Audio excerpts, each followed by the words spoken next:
Welcome back, Two Hats Podcast family, to the Two Hats Podcast. I'm Chris, your favorite tactical probation officer, and this is my co-host who's not on screen. It's Brittany, your favorite PO. And this is episode 24. Listen, this episode's been a long time coming. We got Will here. Will's been a day one, A1 supporter of us in this podcast.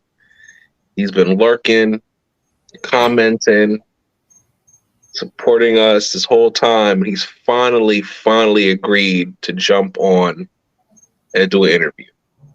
So, Will's a PO down in the South, and we'll let you go ahead and say hi to the people. Hello.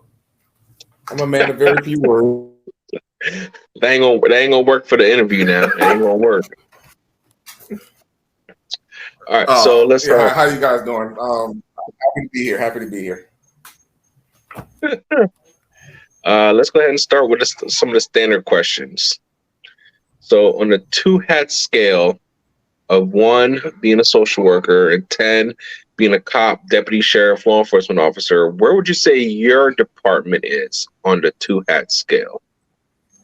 Honestly, I would say we're right there in the middle at a 5. Because we're statewide, so we're right there in the middle. Okay. So, where's Will on the two hat scale? Because it's a different question now. You know, Barbara might be one way, you might be another. 9.5. 9.5. All right. Everybody going to jail. Don't pass go. Ain't no $200 getting collected with Will. Yeah. So I'm a strong 9.5. Some days you may get me at a 9. Some days you may get me at a 10, but so we're gonna split it in the middle. Oh man. So were you always like that, or did something happen? What made you want to get into this profession? Starting with Chris, yes, I've always been like that. And when you want to get into profession, I like the idea of not sitting in a car all day.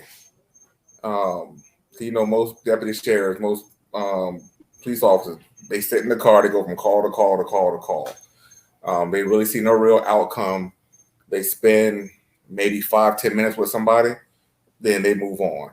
Whereas we can spend at a minimum of a year, and sometimes for the rest of their life. So I like to have an outcome of what I do. Now, in your state, do you handle probation and parole, or just probation? We do both. Our state abolished parole. Now it's just called conditional release.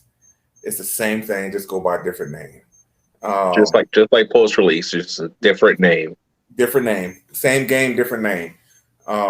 So depending on where you're at as far as officer wise, you can handle both because we have different ranks that handle different caseloads. Tell us more about that. You said people have different caseloads. What does that mean? All right, so we have a probation officer 1, 2, and 3. Ones handle regular probation cases, just run-of-the-mill regular probation. No real stipulations, just regular probation. When you get to a 2, which is a senior officer, you handle DOP, which is drug offender probation, community control, aka house arrest. When you get to a 3, that's your sex cases, all your pedophiles, all those, and your conditional release cases. So 3s handle.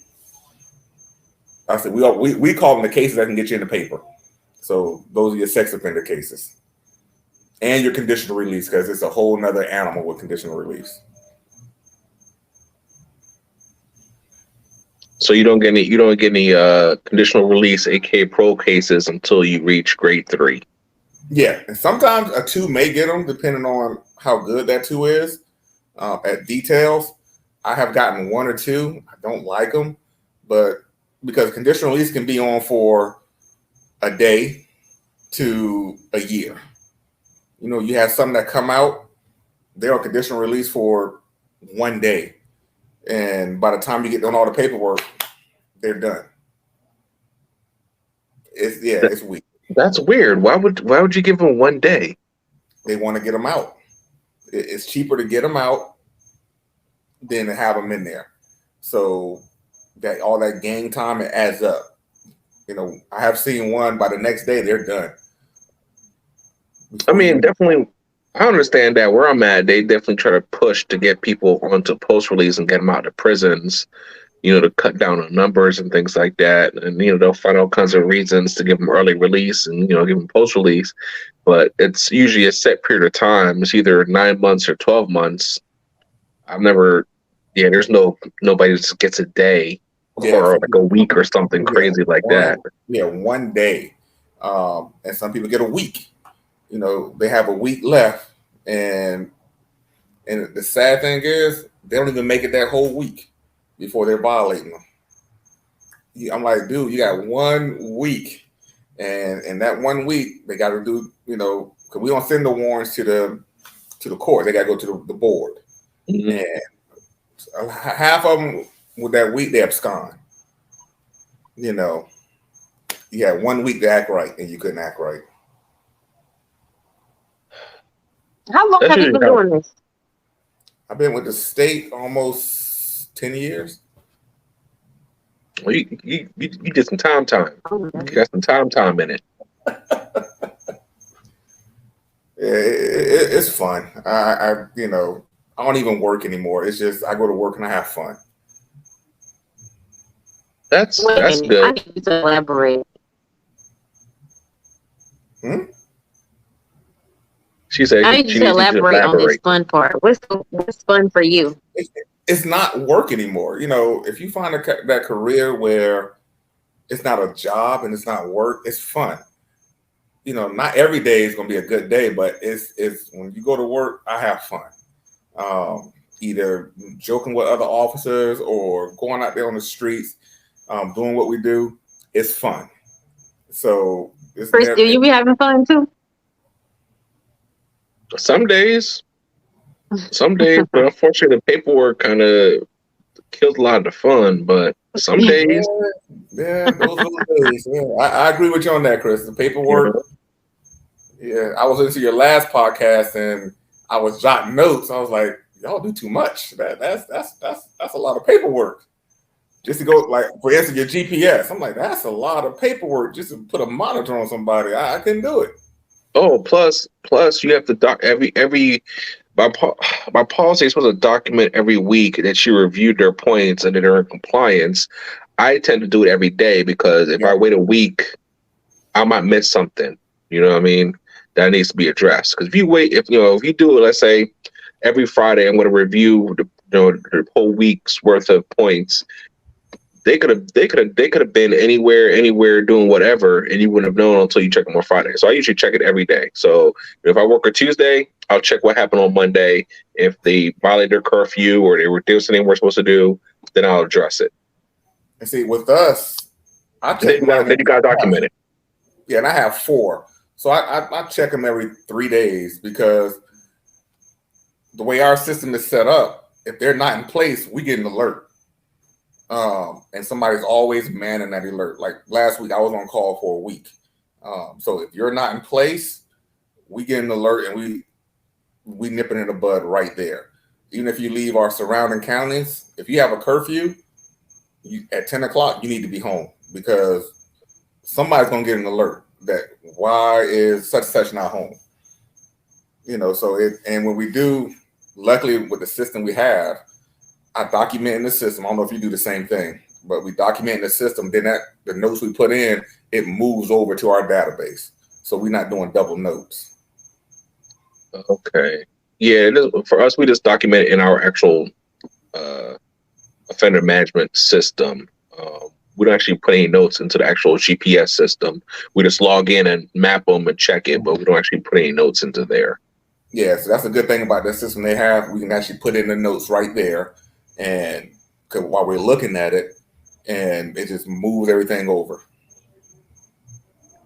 Now, before we get, I want to get more into your specific position, but I kind of want to, I want to touch on two things first, which is one, do you talk about the grades? And so there's three different grades. Now, question it. Now, when they move up in grades, is that like considered like a promotion? Yes, sir. That's considered a promotion. Okay. So you got to apply for each grade, and same interview process, the 3-panel interview. And if you get it, you get it. If you don't, try again. Okay. Now, how much? The Brittany question is, how much is the money difference between the grades? See, they just redid the budget, so it can be. I think right now it may be like a $4K difference with the grades, because you're doing more work, but that changes every year. And what grade are you? I'm a 2. I'm a senior officer. I'm a 2. Okay. I'm not ready to deal with sex cases yet. Okay. So you could be a 3. You just chose not to. Yeah. Well, I like my area I'm in. So when those people retire, then I apply for a 3. Okay. Just to stay in my area. Okay. Okay. So the grades are actually like positions. So it's not like if you just get enough experience, you can just move up.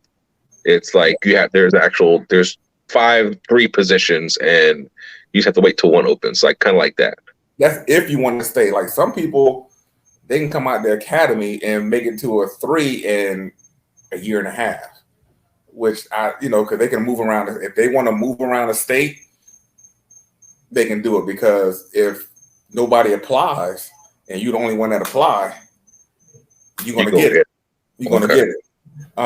So some of these counties or some of these cities they want to go to, people don't like working. So if you want to move up quick, which I don't agree with, because if you can't do a 1, that's the foundation. Mm-hmm. To me, you shouldn't be bumped up to a 3 just because nobody applied. But that's just where it's set up. So tell us about your position and what do you do? What kind of caseload do you have? Okay, so I have a community control caseload, aka house arrest. I was a DOP officer for almost a year and a half. What officer? A DOP, drug offender probation. Okay, so tell us the difference between So tell us about your current position, and let's talk about your old position, because you already know you sparked my interest with that one. The current position, community control it's a little bit more intensive. So by statute, we only allowed to have 33 people, which they try not to get that high, but unfortunately, I'm right at that point. I think I have 29, which is a lot, because you see them once in the field and once in the office every week. Yeah. So the way our system is set up, you got to get to a 1. You got to get to 100% by the end of the month. Okay. That's all your contacts. The system tells you, hey, you need to go this place, you need to go. It needs to be at 100% by the end of the month. Then that clock starts over. With CC, you got to get 100% every week. Then it starts over. So Friday is our Monday. So Friday, you're at 0%. You follow me so far? Then by Thursday, you need to be at 100%. That means all your contacts need to be done. Then that clock starts over. So it's a little bit more intensive. So but what happens if you're not at 100%? Well, you're gonna be at 100%, because you might not be in that position, because that means somebody else got to pick up your slack. So you're gonna be at 100%. No ifs, ands, or buts. You're gonna be at 100%. So you have to see 29 people within 4 days in the office and at their house. Yep. So your position is kind of like a intensive supervision, high risk. Yeah, it's intensive because the best way to explain it to them is like, listen, they can go to church, they can go to work, they got 2 hours to go shopping. If they're married, that spouse can do the shopping for them. They don't have to go. They can stay home. You can't go to church 5 days a week, So we tell them quick. Can you go 5 days a week while you in jail? Nope. Because everybody seems to find religion once they come out on house arrest because they want to get out that house. Go ahead, Britt. What kind of cases, or what's the offense type for these people? There's no offense type. Whatever you do, the judge can put you on that. Are you serious? Mm-hmm. That seemed like a lot. Like we have one. It's a check fraud. She got a year of CC. Do people realistically make it through that without having issues? Believe it or not, yeah. What you mean by issues? Let's start right there. Violations. You know what I mean by issues.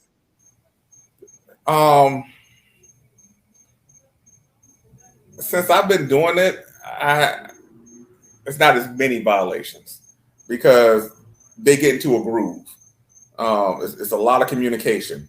They write their own schedule. We hand them a piece of paper, and they have to fill it out. Where they want to do it, what they want to, for that week. And we approve that schedule. So it's on you to follow your own schedule. Yeah, it's on you. So that first month is hard for some people, but after that, they kind of get into a groove. They know I can't leave the house. If you live in an apartment complex, you can't go to the pool. You can't go to the gym. You can go check your mail. And you can go wash your clothes, but you can't go. I better not catch you out by their pool. Have I caught people by their pool? Yeah, but after we had come to a come to Jesus moment, and so it normally doesn't happen too bad. Man, that sounds like it is so restrictive. Oh, it is. I feel like I would fail at that. I would too. We have some of the younger. If you're in your 20s, they tend to fail. The 40s and 50-year-olds, they tend to get it. It's the 20-year-olds that go out on a Friday, want to go to the club and try to beat that officer. Because if they get a certain officer they know they're gonna come by every Friday at 8:00. They're home, and soon the officer leaves, they'll leave. But are they on ankle monitor? No. Oh. No. Okay, I thought. How long were they thinking all of them were on ankle monitor? Nah. I thought that too. Nope. So basically, you tell them they need to be home, but it's up to the PO to verify they're home when they say they're going to be home. Yeah, because we get it scheduled, and that's why I said that's why when we do the violation, you have no wiggle room because you gave us this schedule. So you did the schedule. We approved it. So you need to follow your schedule. And I have on occasions went out to people's house on Friday at 8 p.m. They're home, turn right back around and come back to the house at 10 and they're gone. So, and that's always the younger ones. And they don't That would be me. Huh? That would be me. Yeah. Or the worst thing is if they go to a club and I can't sleep and the club will close around like 3. So most people get home by 5. And I have pulled up to the house at 4:40. And before I get out my car, I see you pulling up. I'm like, where you been? Yeah. See, that's crazy because in my state, we wouldn't be able to do that because unfortunately, like our probation conditions are the actual state law, the actual general statutes, and the way it's worded is allow the PO to visible at reasonable times. So one can argue 4, 3 a.m., 2 a.m., whatever. It's not reasonable for a PO to visit. Time in there. The way our state statute is, allow your officer to visit. Period. For all that, we'll just put on my ankle monitor. Because nobody want to do that's going to cost them extra. So, and it's not really necessary. We get a lot of people on community control, so that's a lot of ankle monitors. So to me, that in this big old state, that'll overwhelm the system. If you think about it, that's a lot of ankle monitors. So it's cheaper for the PO just to pop up on them. Yeah. you have to do something really bad to be on CC with the ankle monitor. Like if we violate you, depending on your attitude, I can ask the judge, say, hey, all right, we can reinstate, and this time put them on the ankle monitor. Okay. You know, so it's a give and take, but it's just the young ones. Because with CC, we have our regular state statute, then the community control statutes. So, like I said, it's 3 or 4 o'clock in the morning. We can come to your house at any time we want. Even on regular probation, we can come to your house anytime we want. So how does it work then with your work schedule? How does that work? If you're popping up people's houses at 4 o'clock in the morning, I make my own schedule, so I just readjust. I'm like, okay, if I started work at 4 o'clock and only want to do field work, I'm done for the day. And sometimes if, like, I have caught people out at Walmart, I'm like, why are you in this store? And I kind of know the schedules in my head, and I look at it. We make eye contact. I don't say nothing to them, but we make eye contact, and sure enough, my state phone start ringing. Like, nah, I already saw you, boss. We'll talk. We'll talk We'll talk tomorrow.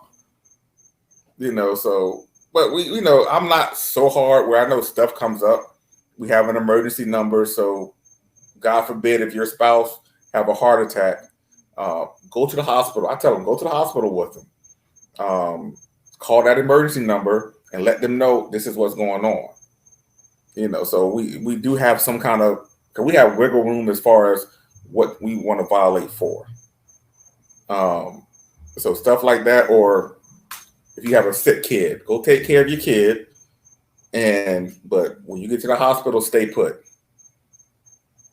You know, so we have some kind of wiggle room. all right. So that's crazy. I'm sorry. That's really intense. To 4 times a month you need to see them in the office, and 4 times a month you can see them at their home every week. 29 people. Over. And it's not even their home. Let's say if you work, and I'll go to your job. I may not say nothing to you. 9 times out of 10, I'm not going to say nothing to you.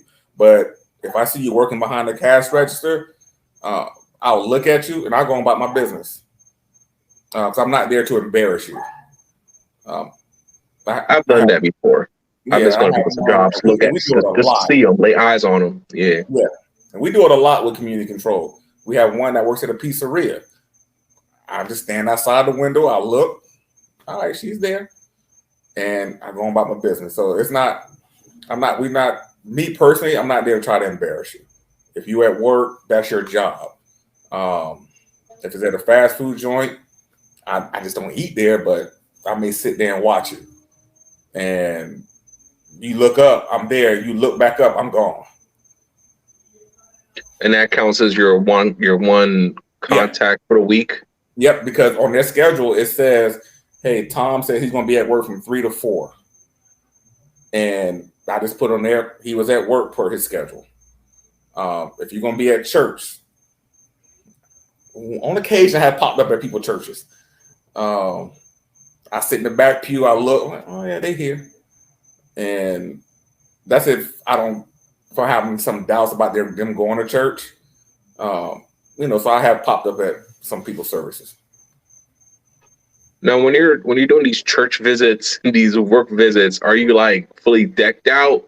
Vests, safety package and everything, or you kind of like on a coverish? If I know it's gonna be on a Sunday and I'm doing like secret church visits, I respect the house. So I don't go in there with all of that. I have my gun on, but you don't see it. And I just sit in the pew. I may stay for 10 minutes and just leave. Even if I'm at their job, depending on what kind of day it is. Like some days I may just have my gun. And if I know I'm going to do job visits, I don't want to make people uncomfortable. So I go about my business, look at them, and just leave. Now, if I'm at your house at night, 3 or 4 o'clock in the morning, yeah, I'm dressed out to the T. So, what's your department's policy then on wearing your safety equipment? Like my state, if we're doing that stuff, you need to have your stuff on. See, they're trying to get it where it's mandatory to have your vest on, but right now it's not mandatory. It's not mandatory right now. So I have it. It depends on where I'm at, and I have it with me. So if I need to dress out real quick, if I have, let's say, if I'm doing warrant searches, warrant pickups, I dress to the T. If I know I'm going to somebody's job or doing my usual rounds for my people, I may not have it on. All right, so let's get into some of my favorite questions, which is so what kind of weapon, what kind of equipment are you guys issued? What's the training like? Is everything mandatory? Is it optional? Lay it all out. So handcuffs, vest, pepper spray. That's what you issued. You can choose an option to carry if you want. Right now, if you want to carry, you got to get your own. But they give you such a great discount. I wish I could get 3 or 4 at that discount. And plus, it's a tax write-off. They're trying to make it where everybody has to carry, but they're not there yet. It's a live-in 4-month academy. You said 4 months? Yeah, 4 months. Almost 4 months. Like, some change. Like a quarter of a year plus a month? Yeah, 4 months. No, you're just there. You're at the academy for almost 4 months, living in Monday through Friday. Wow. I don't know what y'all doing for 4 months. Like ours was 5 weeks, and that felt like a lot. And I was living. I can imagine 4 months. Like that's almost like a police academy. 400 something hours to be state certified. So you're there for 4 months learning criminal law. It's almost like a mini police academy because the police academy is 6 months. So the only thing that's different with them is they do the driving. That's it. So you still got first aid, DT, criminal law, so you're there for a good 4 months. That is too damn long. I ain't gonna lie. The academy I went to, it was in the capital. So, and you have PT every 3 days a week. You have PT, and breakfast, lunch, and dinner. So your day starts at 6 o'clock in the morning, and it normally ends at 5. PTO too? I know what state I ain't never going to. For sure. I wish we could tell everybody what this is at. 3 days a week. I'm not doing that, boy. You can keep that. 4 months in the academy, y'all can keep that. Yeah, so it's and then you have to take the state exam. Yeah, we got that too. If you get 2 shots after that, they fire you if you can't pass it in 2 shots. Yes, ma'am. What kind of questions are on that exam? Like law questions. Law. Everything is law. Yep, law, tactics. Let me see. Law, tactics, defensive tactics stuff, first aid stuff. What would you do scenarios? So you keep going. So you really got to pay attention during this academy so you can pass that test. Even in the academy, you take a test every block. And if you don't get at least an 80 or above on those blocks, they'll kick you out. Okay.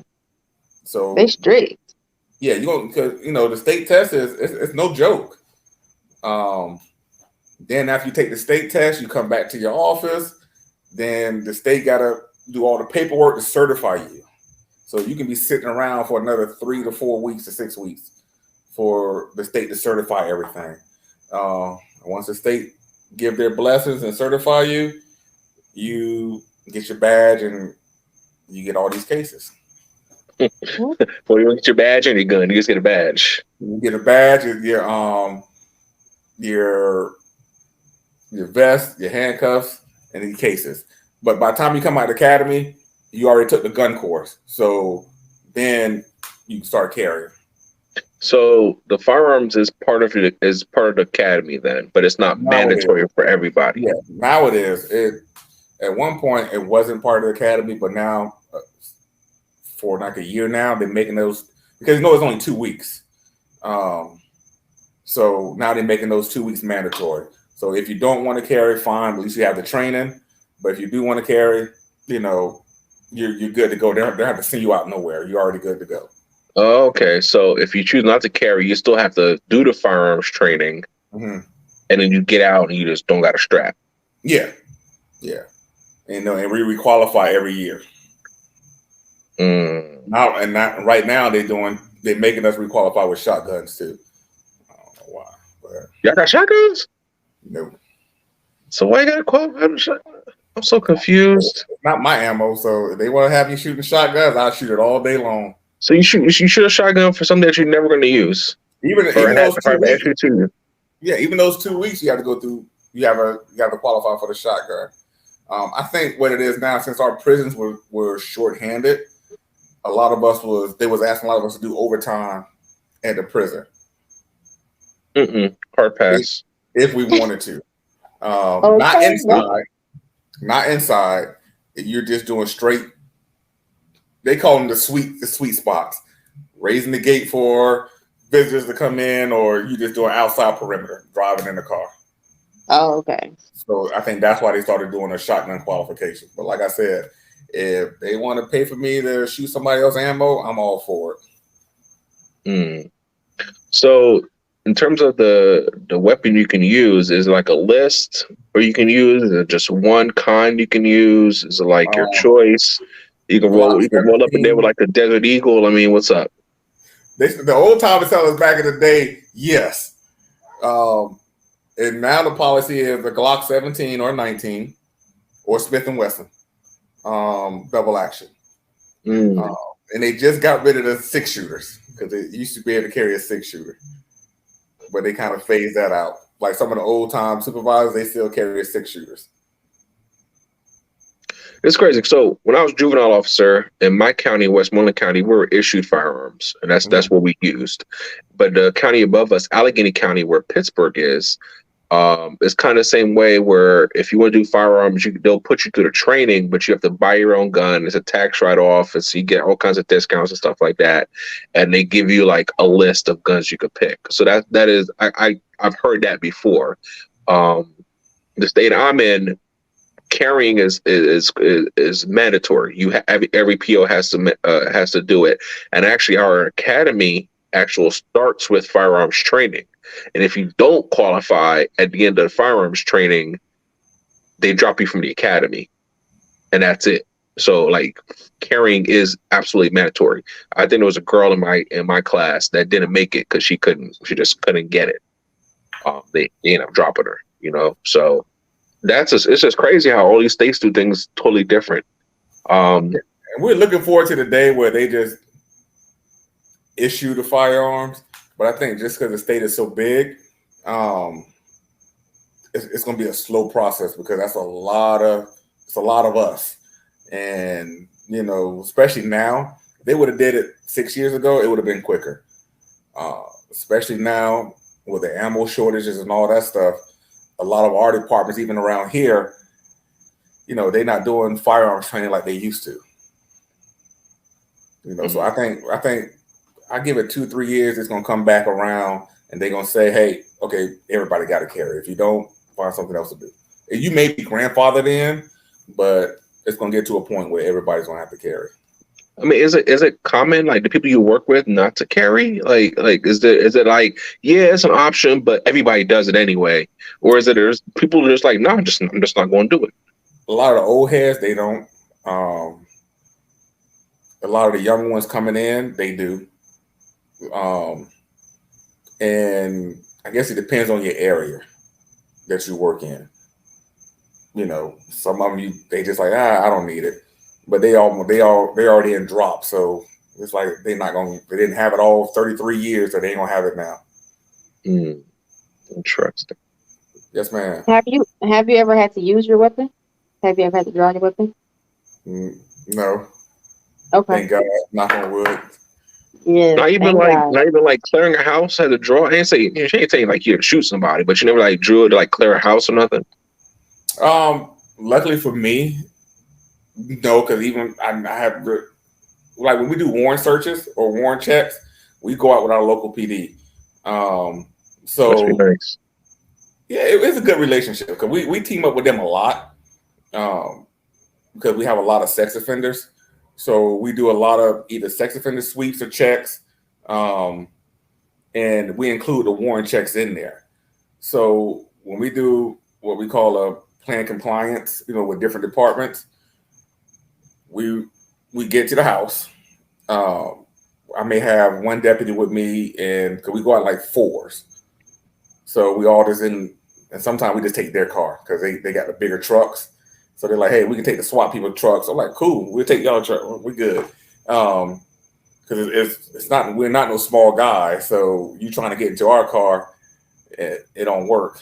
So we get to the house, we knock on the door. We really don't have to clear the house. Everybody normally, these people are so trained that they come out, the whole family, because we tell them if you're on probation, your family's on probation. So they come out. We have everybody sit on the sofa. So thank God throughout my career, I never had to clear a house under those other circumstances. Yeah, it's pretty standard for us that we if we're serving or we're doing the warrants or we're doing a warrantless search or something like that, that we do go ahead and do a protective sweep and clear the entire house just to make sure there's nobody hiding in a closet somewhere or anything crazy like that. So, because luckily, if I'm doing the searches, we're going to either those officers that's with us, we're going to your houses. So if you've been there a lot, you kind of know, like, hey, where's Jimmy? Like I know every nook and corner of your house. And when we do the searches, we're just searching. Let's say if Britt's on probation, we're just searching her room and the common areas. We can't search Chris' room because Chris' room is not on. Is not. He's not on. Same with us. And so some of them get smart and they put everything in Chris' room.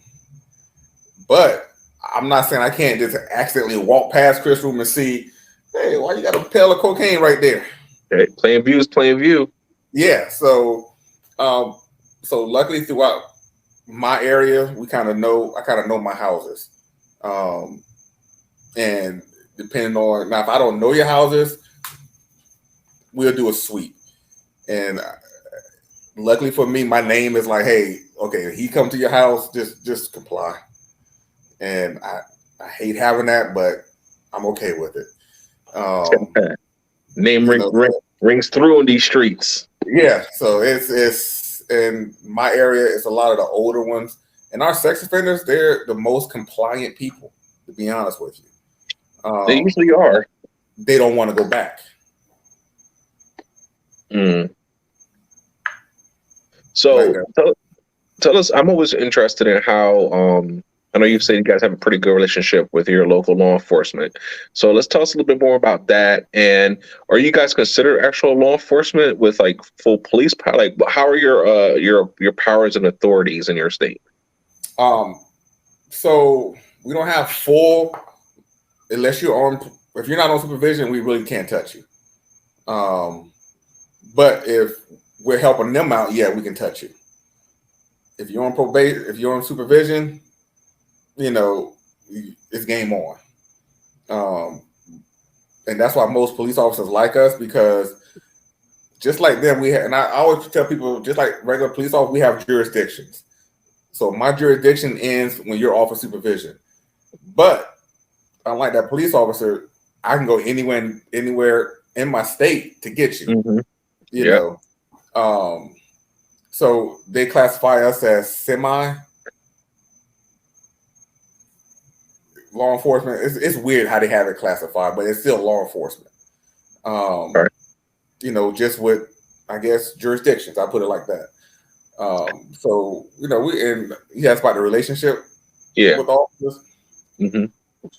I'm blessed in my county that we have an awesome relationship.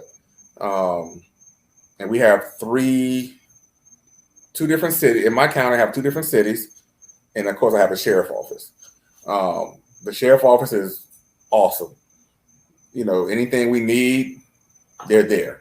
They can call me up on my personal cell, say, hey, I have such and such. You know, I'm not at work right now, but yeah, he's on. And a lot of them know that they want to get in that car and search it. But a lot of our people know, like, no, you don't have no probable cause. You can't search my car. But they look in the system, you know, and they see, oh, you're on probation. And it shows you who you're assigned to in that system. It's like, oh, look at that. It's Will. Hold on. Call. Hey, what's up? Where you at? I'm down the street doing something. Can you roll past here? Okay. And I'll roll past, like, what's going on? And he don't want us to, and they'll look, no, officer, yada, yada. They can search. Okay. I'm like, y'all good? Yeah, we good. So we have a good relationship. You know, so yeah, and we do a lot of different searches together.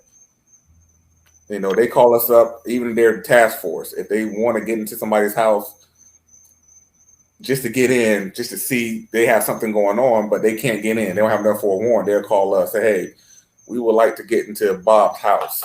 This is why. This is what we're looking for. All right, no problem. We'll get together.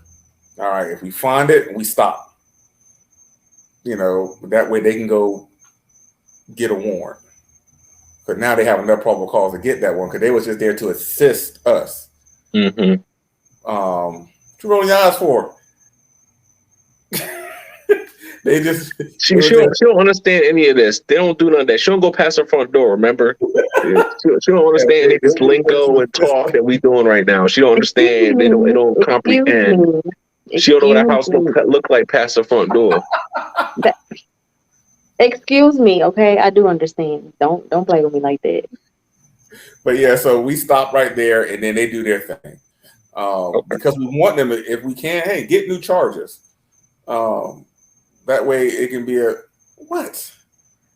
can be a better violation. I put it like that, a stronger violation.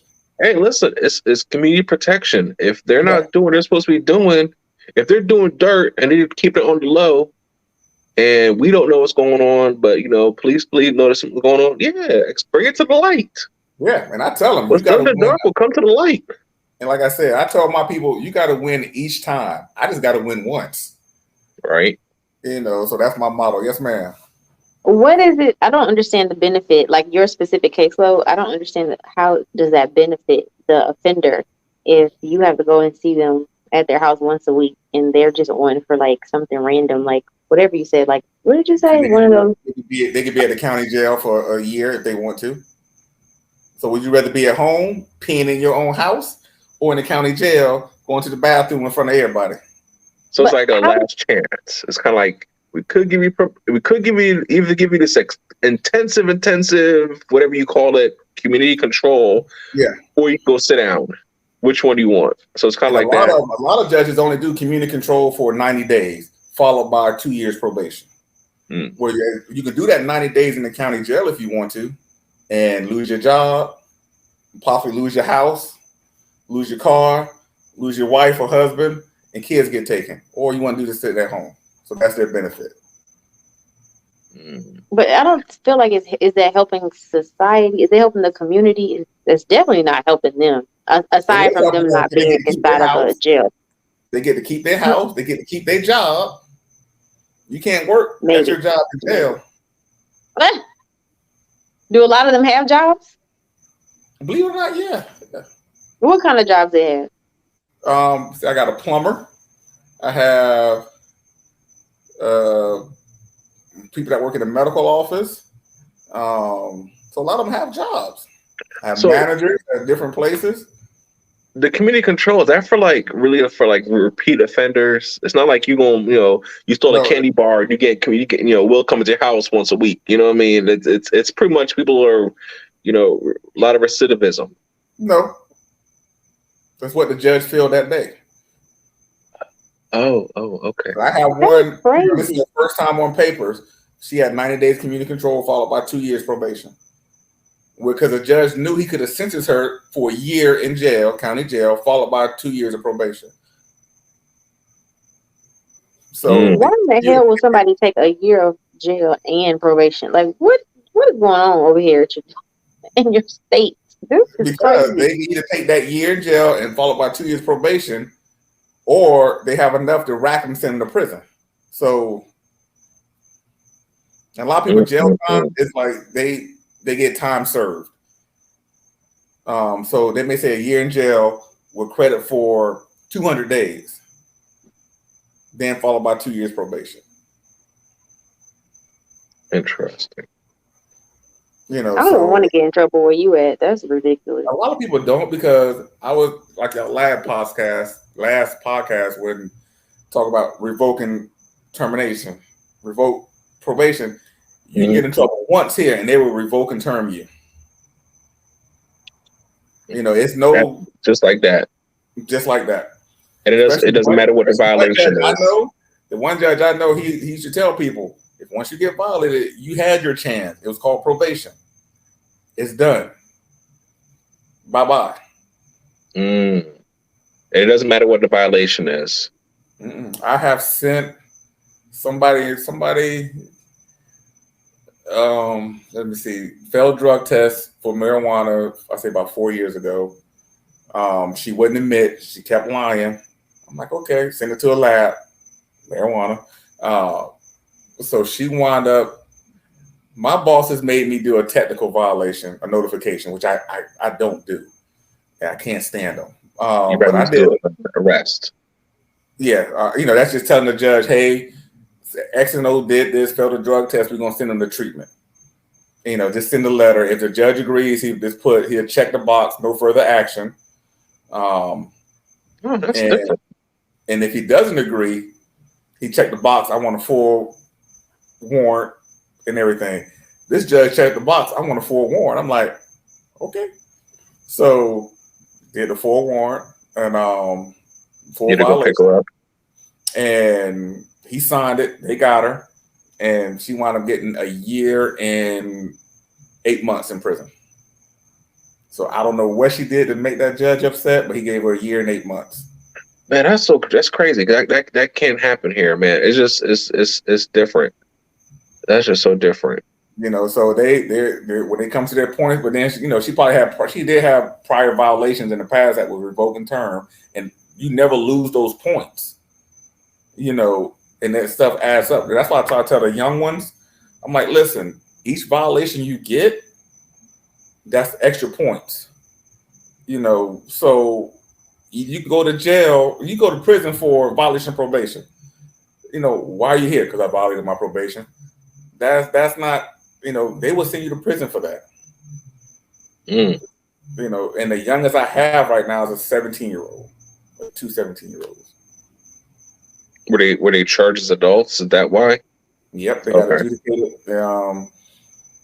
Let me see. The youngest I seen sent to prison, he just turned 17. He wound up getting 30 years, followed by 20 years probation.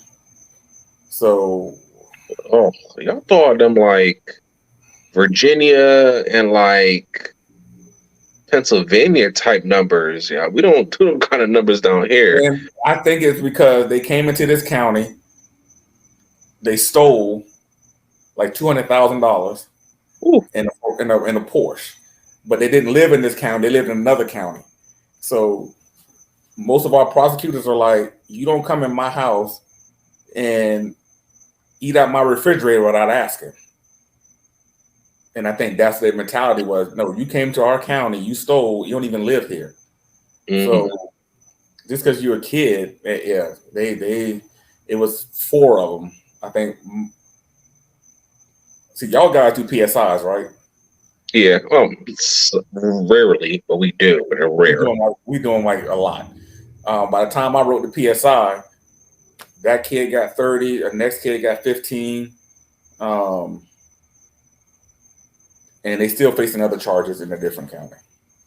So if they're like getting like these 30 and like 15 years, do they get paroled, or is it they got to do that whole 30? I think it's 80%, but it may change just because I think they're so young. It may come up for review every 5-6 years. They said,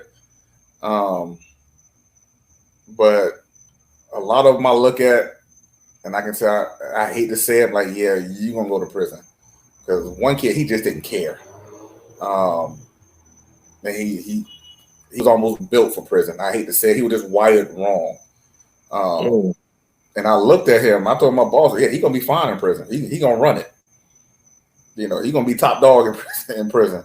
Because at 16, he was already in confinement at our county jail because he was getting in so many fights. But you get some, and it was like one, he did a year and some change. He came out, and he's doing okay so far. But and I try to work with the younger ones. I really do, because they give them to me. And they're on regular probation, but they still give them to me, and I try to work with them. And like this one, I could have locked up a long time ago, but I'm trying to work with them. So it drives my patience sometimes. Cause like, man, you're not my kid, you know, but I'm trying to work with you. You know, so and I get it. They still have that young mentality, right? And then thank God they have you to help them. Oh no, because a lot of my officers, they're like, you got him. They're like, oh, you ain't gonna make it. I'm like, really, people, really? And even when they get back to their street, they be like, you got him, and they be like, yeah. They're like, good luck. So I'm like, oh really, my people? gosh. But I try to work with him because I can see, like, one, he's back in high school. I got one, he's in the HVAC program, about to graduate high school, and I got the school board to pay for that dual enrollment for the trade school for college. So he's actually doing pretty good. Do you guys make your own arrests? As far as transport? I don't know. However you want to answer that question. What's the process? You got a warrant for somebody because they violate, and what's the process? If we're in the office, I say about half our arrests will be in the office. Because they'll come in, and 9 times out of 10, they don't even know they have that warrant. So we're talking in the office, then they're called local PD to come pick them up while we're in the office. And a lot of them come around the corner, they're like, well, what's going on? Oh yeah, by the way, you're going to get arrested today and you're going to jail. If we're out in the field, we can, if I know I'm serving a warrant, I'll have a backup there, because if it's midnight, I'm gonna have some backup there. Because we don't partner up, we work alone. You know, so I may go to do the check and be like, okay, hey, I see Bob is home. Hey, Bob, you good? Yep. All right, have a good night. Go around the corner, call local PD, say, hey, this is what such and such warrant, and they'll send somebody over, then we'll go back around and get them. Okay. We can't transport because we don't have the cages. Okay. It's like how most of our detectives around here, they won't transport. They'll call a marked unit and transport them because they don't have the cages. And, you know, just for safety reasons, that's why most of our task force, when we go out with them, they call a marked car to come get them. Because one, a lot of them don't transport anymore because they don't have the cages. Okay. All right. You got any crazy stories you want to share with us? Any crazy experiences? Why is Brittany still rolling her eyes? What did I say wrong now? Because your job seems so, like, I don't know. I see everything, Brittany, by the way. I notice everything. Your job seems so hard and, like, oh my God, extra. It's extra. In what way? It doesn't seem like you guys are trying to, like, help them or rehabilitate them or guide them in the right way. It just seems like y'all trying to lock everybody up. No, we actually have a good success rate. Depending, like, regular probation have a good success rate. You know, so we try to work with you, but we still won't. You know, our main focus is public safety. That's our main focus.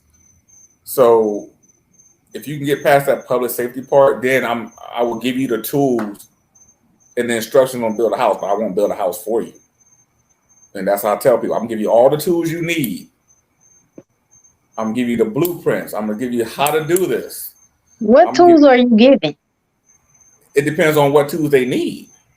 Okay, give me some examples of tools that you can give somebody. I'm gonna send you the treatment. If you can't afford it, we can pay for it. Only thing we don't pay for is mental health. And they're trying to change that. So I'm sending you to treatment. You have most of our drug offenders, they have curfews. I say 9 times out of 10 they have a curfew. They got to be home at 10, from 10 to 6. No alcohol, no nothing. So we're giving you all the tools you need to get what you need to get. So, but if you don't want to utilize those tools, or if you want to buck the system, we not gonna sit there and hold your hand. If that makes sense. You got other questions, Betty? Yeah. So it sounds harsh, but we're not gonna sit there and hold your hand. But I'm gonna give you everything you need. If you're on regular probation, only thing you gotta do is report in. Sometimes people get on regular probation, and let's say like the one person got 90 days followed by regular probation. After those 90 days, she just report in once a month. And if she's really good, she can report in by phone. But you still have to do drug tests and everything, right? That's state standard. Yes, that's mandatory. Okay. That no matter if you on for shoplifting to killing somebody, everybody's subject to random drug screens. And yes, do they have to pay for them, or you guys pay for them? It's included in their probation fees. So I think it's $30, but that's not each time. That's just a one-time fee. Because we do it in-house. So I'm in the bathroom with you. I see everything. You pee in the cup, I test, you good.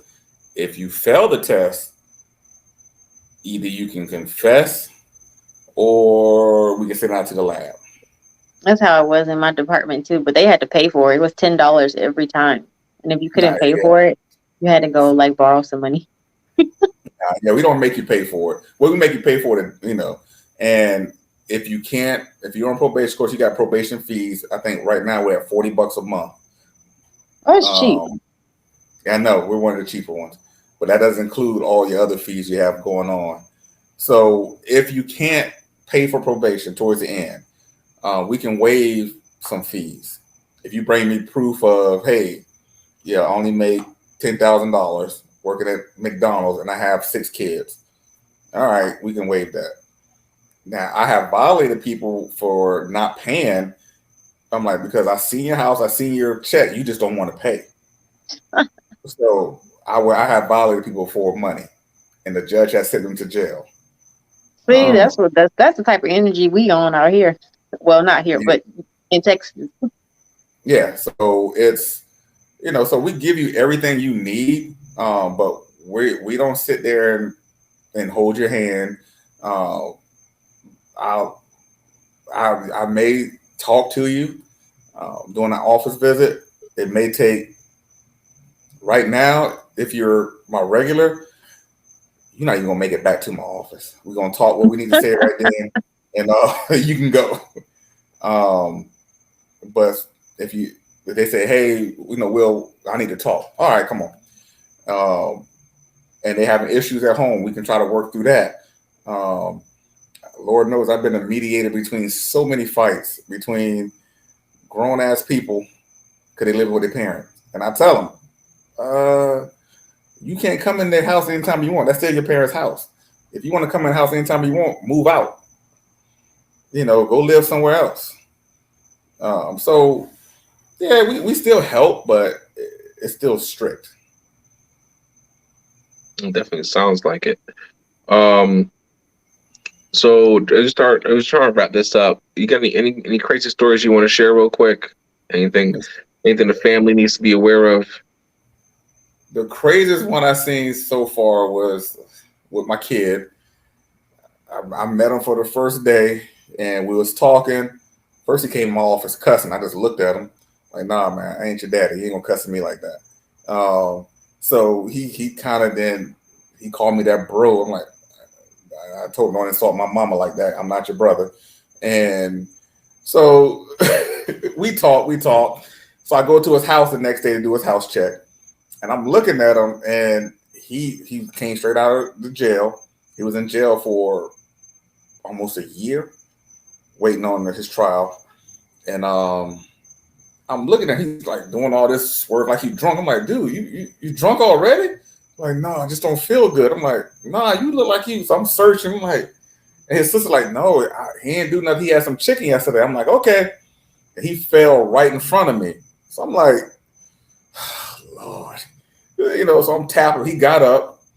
I told his sister, okay, let's call 911. She's like, no, you know, I'm gonna wait till his mom get home. I said, okay, I'm gonna give you 20 minutes. If you don't call, and I get back and he's still this way, you know, I'm gonna call myself. So she's like, okay. 5 minutes up the road, she called me. I called 911. Come to find out, he didn't know he was diabetic. So he gets to the hospital. His blood sugar was over 3,000. Yeah. So basically, because he was sleeping all day, and the nurse said if I didn't show up in another 4 hours, he would have been done because he was sleeping so much that his body was shutting down. And he was my complexion when I saw him first time, but now I looked at him again. I'm like, it's almost like seeing the blackest black. So I'm like, why is his skin so dark? You know, so that's what it was. He was basically dying. And he got to the hospital. He didn't know he ate all this food because at the jail you don't have the best food. And so he got classified as a diabetic 1, spent almost 2 months in the hospital, came out, and, you know, grateful. Like, hey, you know, you saved my life. I'm like, yeah, but let's get you off probation. Let's do right. And that's the one I'm kind of attached to. That's the one that's in the HVAC program. Because I think that incident made him see, hey, life is short. And, you know, so that was my best story because like a few hours later, I wasn't going to go by his house, but I was close and I didn't have nothing to do. So I said, let me go knock on his door because I didn't see him the first day I said I was going to see him and I didn't want to put it off any longer. So something just kept telling me to go by his house, you know, so luckily I did because like the nurse said and the doctor's like, he would have slept and they just wouldn't have woke him up. That would have been it. So now he's insulin for 40 days. Doing God's work. Huh? What's it? Will out here doing God's work. I looked at him and I'm kind of harder on him than any of my people. In a good way. Like, you know, you're not gonna mess up or it's gonna be you and me. We're gonna take this badge off, it's gonna be you and me. And you know, you're gonna do right because you have a second chance in life. You know, and I keep drilling that in his head. He don't live in the best part of town. And I said, man, you got a second chance. So let's take advantage of it. That's my best feel good story for Brittany. I can't tell you the other ones.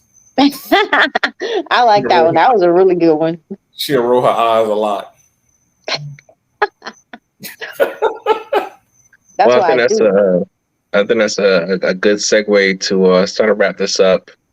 Will, we appreciate you being a day one A1 with us here on the podcast. You're officially now a family member. Now we got the interview out the way. It took forever, but you're officially a family member. So thank you.